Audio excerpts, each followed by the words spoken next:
Shalom Bapak Ibu, saudara-saudara yang terkasih dalam Tuhan kita Yesus Kristus. Selamat pagi, kembali dalam perenungan Rutu Pentakosta hari yang ke-17. Kita akan merenungkan dari Roma pasal 11 ayat 33 sampai 36.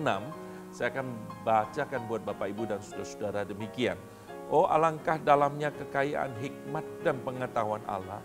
Sungguh tak terselidiki keputusan-keputusannya dan sungguh tak terselami jalan-jalannya. Sebab siapakah yang mengetahui pikiran Tuhan? Atau siapakah yang pernah menjadi penasehatnya? Atau siapakah yang pernah memberikan sesuatu kepadanya? Sehingga ia harus menggantikannya. Sebab segala sesuatu adalah dari Dia, dan oleh Dia, dan kepada Dia, bagi Dialah kemuliaan sampai selama-lamanya.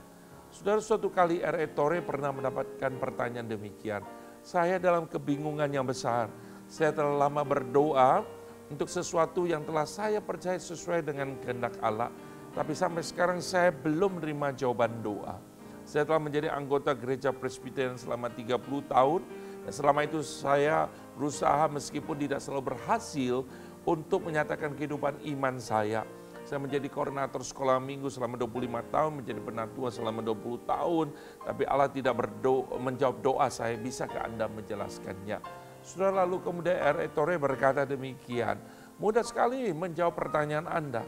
Karena Anda berkata bahwa Anda menjadi anggota gereja Presbyterian 30 tahun, koordinator sekolah minggu 25 tahun, yang menjadi penatua 20 tahun, maka engkau berpikir bahwa Tuhan seharusnya menjawab apa yang Anda butuhkan, karena seakan-akan Allah berhutang kepadamu. Jika demikian, maka Allah tidak pernah akan menjawab doa Anda. Saudara-saudara, waktu kita mendengar kalimat yang disampaikan tepat, betul saudara-saudara. Saudara, ketika kita merasa bahwa kita lebih tahu daripada Allah, dan bahkan kita seakan-akan berpikir bahwa Allah berhutang kepada kita. Saudara-saudara, maka kemudian kita berpikir bahwa Allah lah yang salah. Saudara, dalam Ayub pasal 38, ayat 3 sampai yang keempat sudah mengajarkan kepada kita sebuah pelajaran yang sangat berarti. Ayub berpikir mungkin jangan-jangan Allah memang ada kesalahan. Allah mungkin ada salah bertindak, saudara. Tapi kemudian Tuhan berkata kepada Ayub, bersiaplah engkau sebagai laki-laki dan aku akan menanya engkau. Supaya engkau memberitahukan kepada aku, di manakah engkau ketika aku meletakkan dasar bumi ini. Ceritakanlah kalau engkau mempunyai pengertian. Ayub diam, dan Ayub tahu bahwa sesungguhnya dia hanyalah debu, saudara. Saudara, kalau kita perhatikan surat Roma sangat menarik. Paulus ketika menulis surat ini, dia mengkontraskan, saudara, antara kelemahan manusia dengan kemurahan Allah. Antara keterbatasan manusia dengan kedaulatan Allah. Antara kebodohan manusia dengan hikmat Allah. Itu sebabnya, saudara, maka di dalam Roma pasal 11 tadi, saudara, dia berkata, oh alangkah dalamnya dan tingginya itu pengetahuan Allah tak terselami, saudara-saudara. Itu sebuah pergumulan yang dialami oleh Paulus. Sehingga Paulus membagikan kepada kita pada hari ini ada 3 poin yang kita mau sama-sama renungkan. Yang pertama, saudara, mari dalam segala situasi kondisi saat ini kita mulai belajar berpikir dari titik nol, saudara. Saudara, Paulus berkata begini, sebab segala sesuatu adalah dari Dia.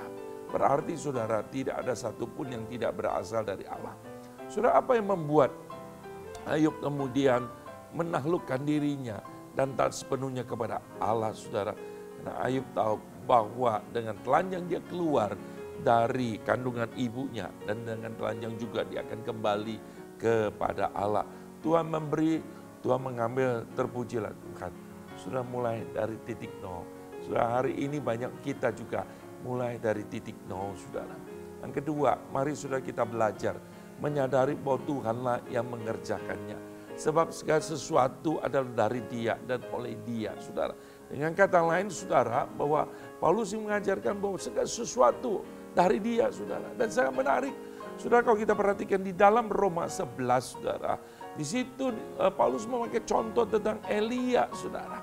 Saudara, dalam pasal yang 11 ayat 2 seterusnya, Allah tidak menolak umat pilihannya yang dipilihnya, kata Paulus. Atau kamu tidak tahu apa yang dikatakan kitab suci tentang Elia waktu dia mengadu Israel kepada Allah. Tuhan, nabi-nabimu telah mereka bunuh. Tapi bagaimana respon Tuhan? Tuhan berkata, aku masih meninggalkan 7.000 orang bagiku yang tidak pernah sujud menyembah kepada Baal.